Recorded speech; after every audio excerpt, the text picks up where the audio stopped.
There is a question that's been burning a hole in my soul for as long as I can remember.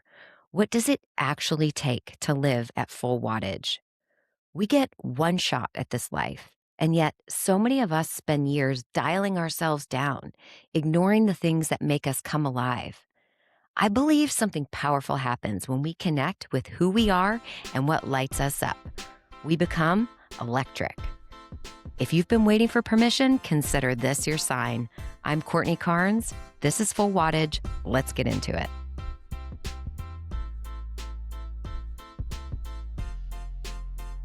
My guest today is Dr. Rick Sessinghaus, peak performance coach, flow state expert, and the man who has coached two-time champion Collin Morikawa from the age of 8. Rick holds a doctorate in applied sports psychology, has been named top 100 instructor by Golf Magazine, and authored Golf, the Ultimate Mind Game. Rick is also co-founder of Flow Code, a system that trains anyone to move from fear to flow under pressure. What Rick taught me in this conversation is that the thing standing between each of us and what we're capable of is almost never skill. It's doubt, distraction, fear. All of it comes down to the interference. This is Full Wattage. Let's get rolling. Rick Sessinghaus, welcome to the Full Wattage podcast. All right. Thanks, Courtney. Let's do it. I'm thrilled to have you here. All right.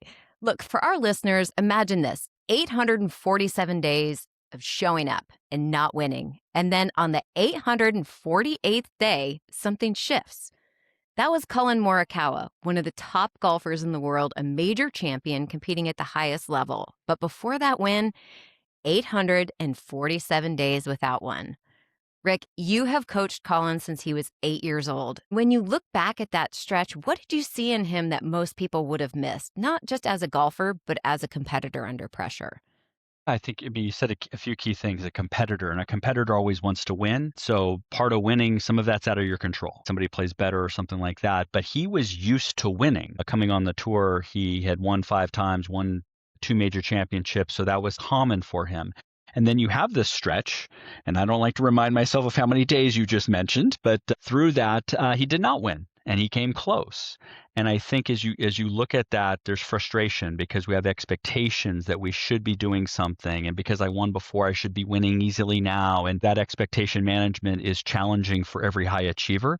And then you start to uncover, well, why am I not winning? And that's where we have to be careful of going down which road. From his standpoint, he's hearing it from the media, he's hearing it from other people. Why haven't you won? And then you start focusing more on why you haven't done something instead of getting back to what was that recipe that led to success beforehand.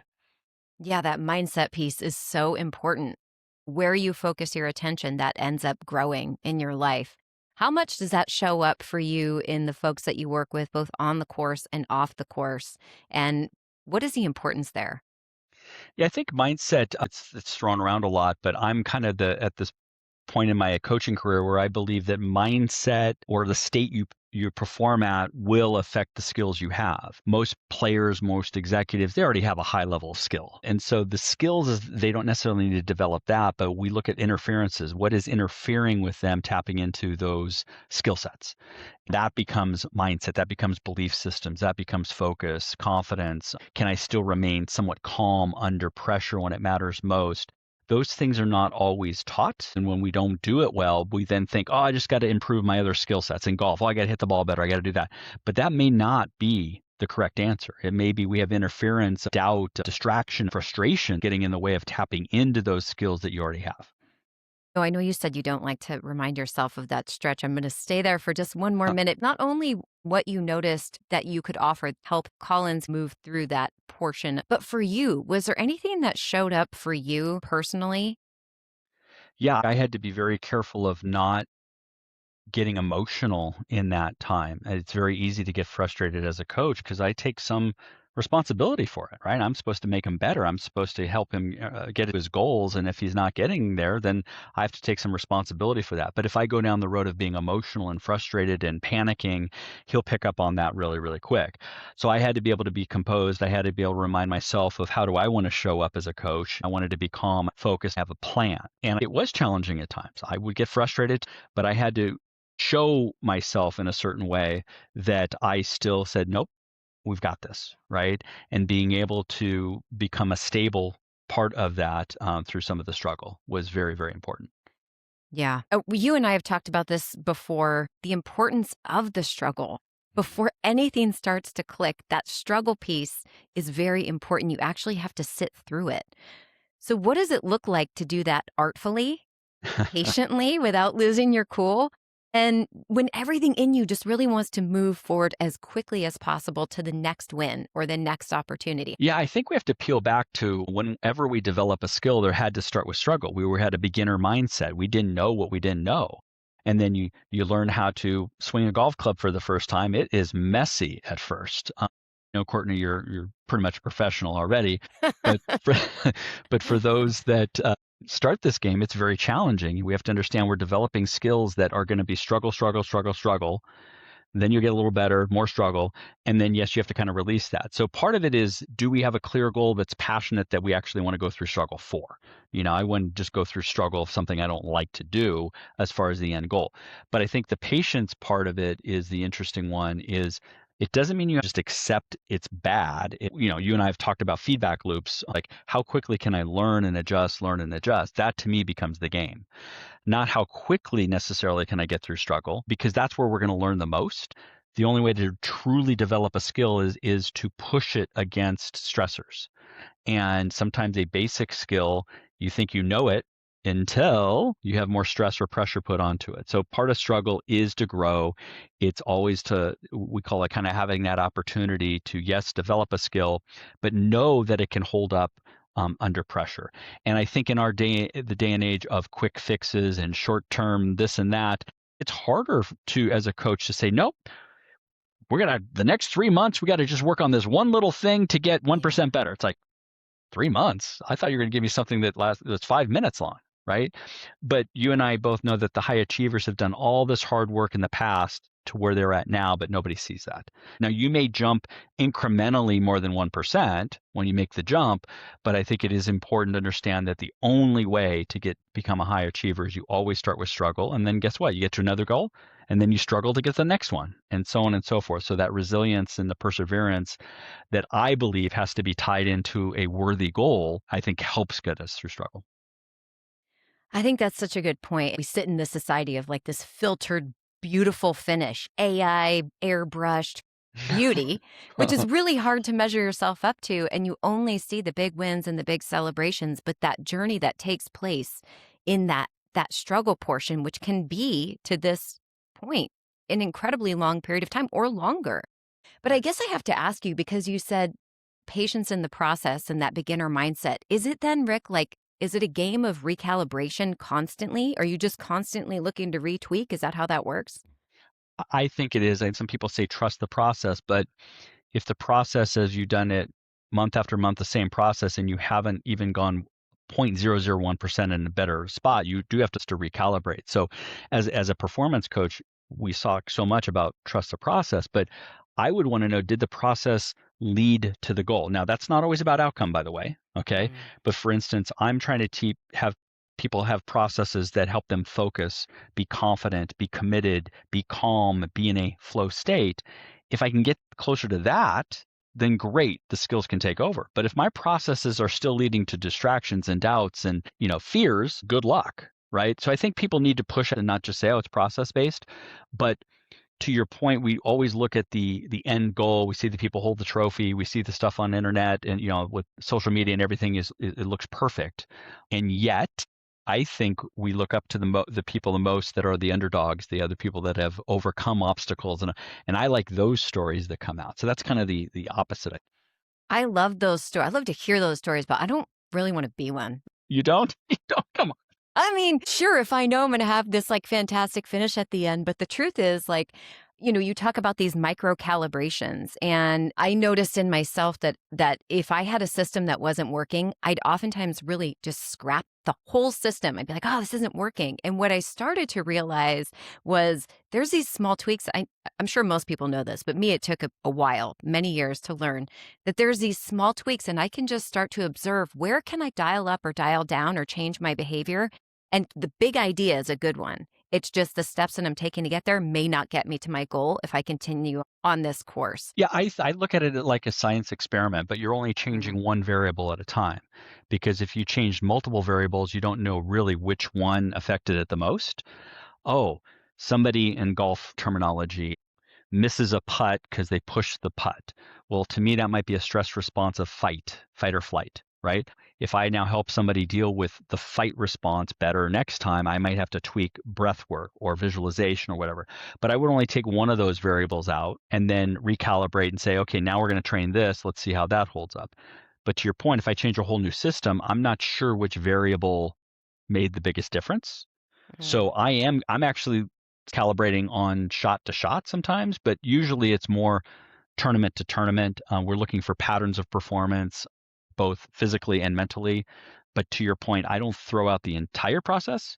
I try to ask better questions to get to one or two variables and then change it. Just like a science experiment, I'm changing one ingredient to see how does that change the chemistry of something. Let's flip the mirror on you now because you sat in that period, and I am sure that you tried everything you could to help change the outcome. How did you keep looking at it with that beginner's mindset? I don't know if there was a moment or if it was many moments that compounded over time. How did that process work for you? Yeah, I think it's an ebb and flow throughout, let's say, those 2.5 years where there was a lot of high spots. So let's not make this look like it was just down period. I mean, he Yeah. he almost won a couple times. He was in the final group for at the Masters and the PGA Championship were on the final round. So it wasn't like complete loss, right? But we didn't achieve the goal. So back to looking at that, I think it's interesting. It's sometimes as 2026 started on the tour, we had a what I would call as a good off season. We addressed some things that we wanted to address. Want to get stronger physically. We worked on a couple things, so we felt like we were starting the season off where we wanted to be. We had good intentions. First two tournaments actually didn't go well. So how do we? But how do you still now trust that process? And I think we looked at having other type of goals throughout the round of golf that had nothing to do with score was one of our key things.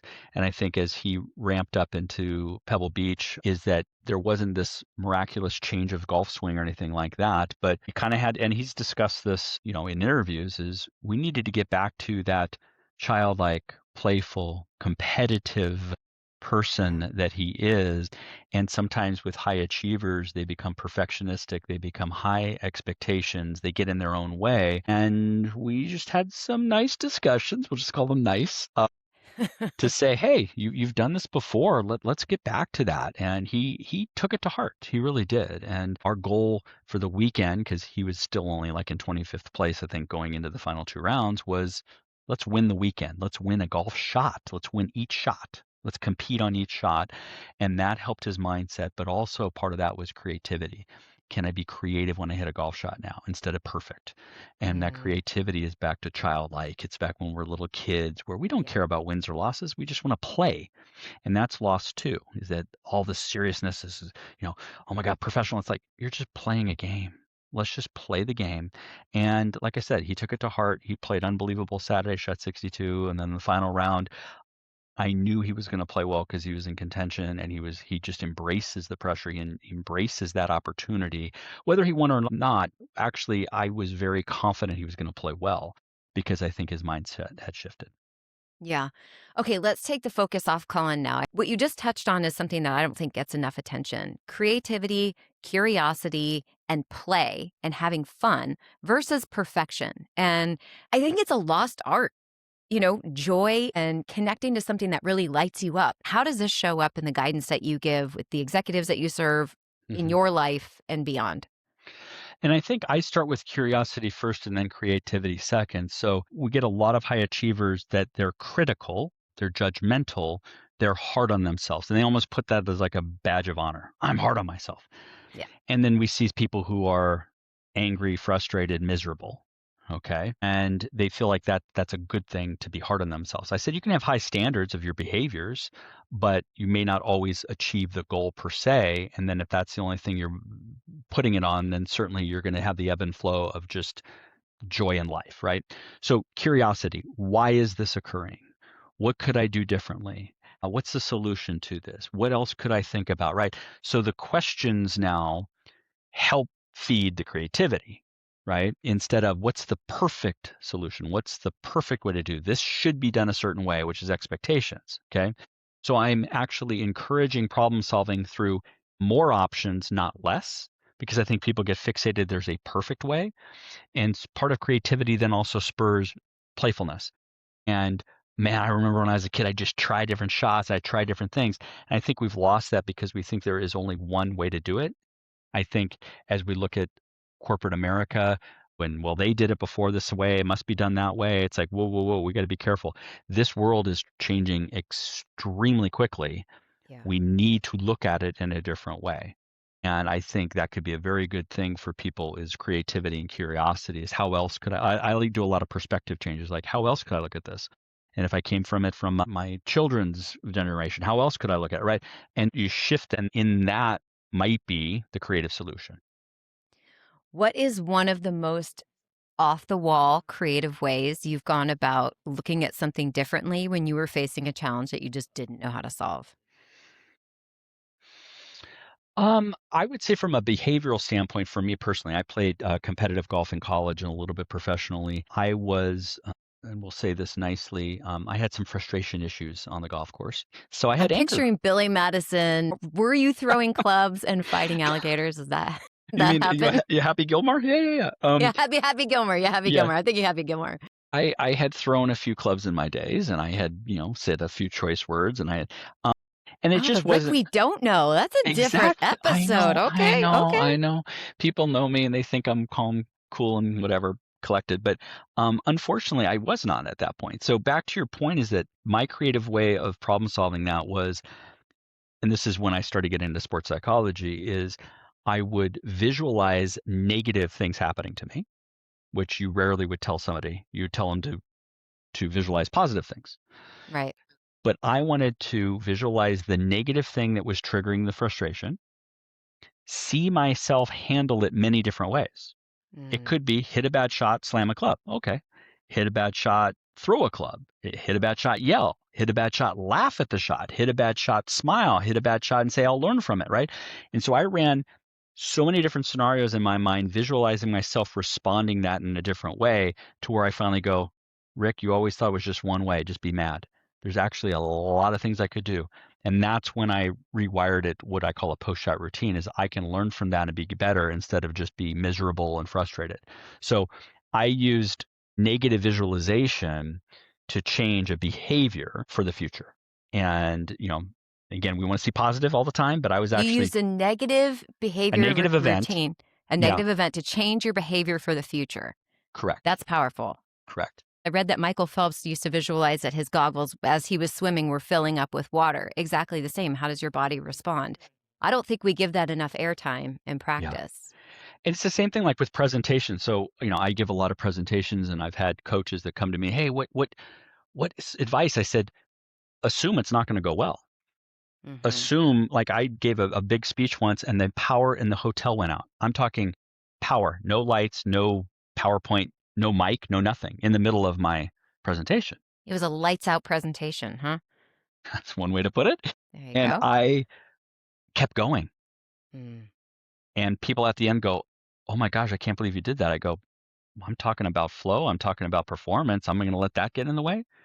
But I'm having people prep for what could go wrong. I've had people prep that, pace of play, the weather, the gallery's going to yell at them, whatever. You have to play some of those scenarios out and say, what is your strategy to deal with that? Not just say, well, I don't think it's going to happen. It's like, well, it's going to happen eventually. So why don't we have a strategy to deal with that? And then we can visualize ourselves doing that accordingly. It can be very powerful to have a negative event that in the past triggered a certain behavior, which we can now rewire and says, if this happens, then I do blank. So I call it just an if-then visualization. And that it empowers us that we have a choice in the matter. What do you say to the person who keeps showing up day after day after day, and there's no evidence that their tweaks and modifications are working? Well, if the output is exactly the same, it's the old adage, you're doing the same thing over and over again and expecting a different result is Mm. insanity.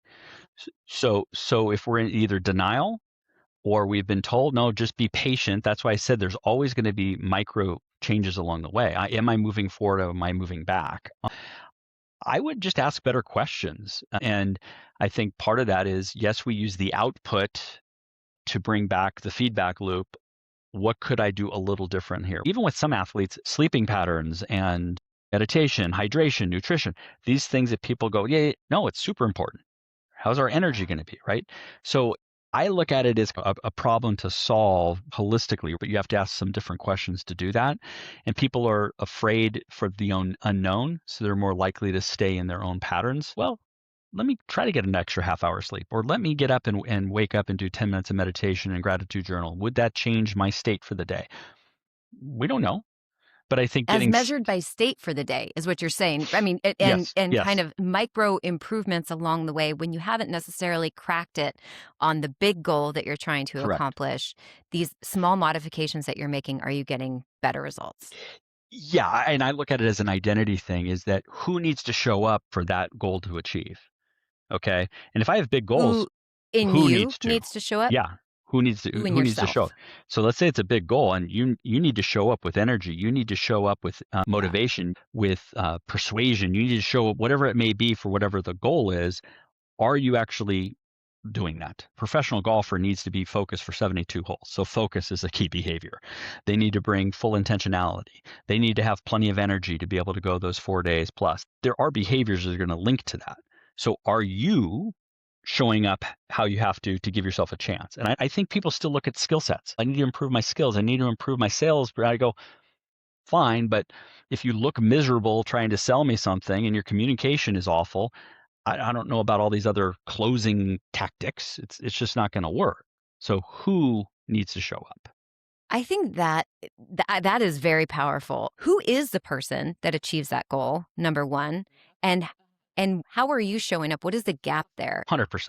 Right. And if we looked in the mirror and we were honest with ourselves, there's a couple things that we can probably adjust. I think we get into victimhood. It's like, well, the economy, this, that, and the other thing is that's why I haven't achieved the goal. But if we could look at some of the controllables, did I show up with plenty of energy? Did I do, the prep work I needed for that presentation? Did I prepare and practice? Did I do the things necessary? Let's be honest with ourselves too, right? Yeah, where are you setting yourself up for success, and where are you slowly giving away your power and your probability of success? How do you for someone who doesn't have the benefit of working with a peak performance expert, a flow expert, and can kind of pick out these behaviors in people really cleanly and clearly, how do you look in the mirror and see clearly and start that really honest and direct assessment of self and behavior? Whether you call it a pre-shot routine in golf or a pre-presentation routine, preparation is a key part of that. What drives behavior? One is the story you're telling yourself. What is the self-talk you're telling yourself? Am I ready for this? Do I like this? I can't wait for the challenge. Or, oh crap, this is a threat. People are going to judge me. I don't want to screw up. Well, right there, the story you're telling yourself is going to have an impact on your emotional state. A key part of flow is that we look at the situation as a challenge instead of a threat. Mm-hmm. Somebody who sees it as a threat, they're already in a stress response. They're not going to respond the same way. I don't even look at it to be positive. I would say you're having the opportunity to take on a challenge is a different mindset than, oh crap, I don't want to screw this up. Flow is the number one goal. Flow follows focus. Our ability to be in the present moment, paying attention to what is relevant, is a superpower, especially in this day and age. It's hard to maintain attention for more than sometimes a few seconds. And so if you're the one who's fully engaged, fully present, that shows up, people will notice. And are you paying attention to what's relevant in that? Where's my focus and how am I perceiving the situation in front of me? Am I seeing it as a threat or a challenge? Take inventory of those things. What are the things that do make you uncomfortable that gets a fear response from you? Do you have a strategy about that? When you're in a flow state, what are you paying attention to? Yeah, I think that is a real opportunity to reclaim your focus and decide what is that end state you actually are driving to, not 75 goals, 1 to 2 goals. Let's really narrow it down so that we can set ourselves up for success, and then monitoring our self-talk in that and really connecting with the end state. The type of person who achieves that goal. What does that look like? And let's make decisions towards that person, towards that result, and towards that outcome so that we can live that reality. Exactly. Exactly. I know you have a pre-shot routine for golf, and you hit it on a couple of things just there. Dive into that a little bit. Yeah, exactly. Anybody who's played golf is that before a shot, you now have 20 to 60 seconds, most people, let's say 30 seconds, to get ready for the shot. So the preparation before the shot. But that actually, there's a lot of things happening in that 30 seconds. First off is, what are you paying attention to? Well, you would be focusing on the environment, where the ball is. We call it the lie of the ball. We talk about how far away you are from the hole location, the hazards, the wind, the elevation. That's the environment. You would pay attention to that. Now you need to solve that problem. What's the best decision for me to, am I going to use a 7-iron? Am I going to use an 8-iron? Where am I going to aim? We have to make a decision. So we take that information in, okay? We have to analyze it, which is using our head. We make a decision. This is the best shot for me to play. And then we need to execute. Okay. And execution, something that happens right before that, I could be visualizing success, having to do a practice swing, breath work, get my body and my mind ready to go. And then we execute. Am I still focusing on the target though? Or am I focusing on don't go in the water? So there becomes potential distractions and doubts. So a pre-shot routine is to prepare you to focus, confident, calm, committed for the shot. When you have a presentation you're going to give, part of the focus is being aware of who you're talking to. Who's the audience? What do I want the end goal to be? Like in golf, I want this ball to, I want to hit a 7-iron 15 feet left of the hole and land 160 yards from here. That's a pretty clear goal. In the presentation, is it to persuade somebody, to entertain them, to influence them, for them to say yes to a sale? I would want to have the clear intention ahead of time and then focus. I need to know my audience, know their pain points, know how to communicate that. That's part of prep. And then again, who do I need to show up? I need to show up. I'm this prepared. I've prepared that it might go sideways. So there's a lot that goes into it, but I'm prepping somebody to be in the state they need to be in as they go through those doors to present. You mentioned quickly a post-shot routine. It sounds to me like an after-action review, right? Mm-hmm. Like you look back on things and Totally. what would you do differently? What tips do you have for people to use a post-shot routine? So I started that related to emotional management, right? So in golf, you hit a poor golf shot. We usually judge it, get critical. I would slam a club, say, you suck, Rick, you're horrible, whatever. And that was how I processed the shot. Unfortunately, those emotions kept going and I'd be frustrated. If I perform poorly in a presentation and I just get down on myself, that was horrible, there's no learning there. So post-shot routine now for me in golf is I hit the same poor golf shot, but I go, I wonder why it went 60 yards left. I don't judge it as bad. I just, that wasn't my intention. Was that mental or was that physical? Was I in a good mental space? Was I ready to go? Or was it just purely, no, I was in a great space. I just physically executed a shot that went left. And I think when we do presentations or anything in the work form, it's the same thing. That just happened. And I always say, if I give you a do-over, like in golf, we call it a mulligan, I said, you get a do-over, what would you have done differently? And some of it, you can't control the environment. I can't control who was in front of me in that sales presentation. But could I have started better? Could I have had like you say, a levity? Could I have had a joke? Could I have connected with my audience differently? I didn't know what their needs were. Now I know what their needs were, right? So that post-shot routine is crucial to minimize our emotions getting too negative. And back to curiosity is, what would I do differently? It doesn't have to take hours to do. It could be a 5-minute debrief, but I think it's important to ask the right questions. This is the last question for you, and then I can send you on your way. But we talked about not celebrating just the beauty of these perfectly packaged stories. Is there a moment in your career or a moment that never quite got resolved that you're still sitting in? 100%. Yeah, I think, and from a business perspective, the company that I co-founded, we're doing well in some areas, but then there's some things that we need to organize differently. There's a growth that's happening, but there's also some pain points. And so there's a part of me that wants to put my head in the sand and say it'll just work itself out.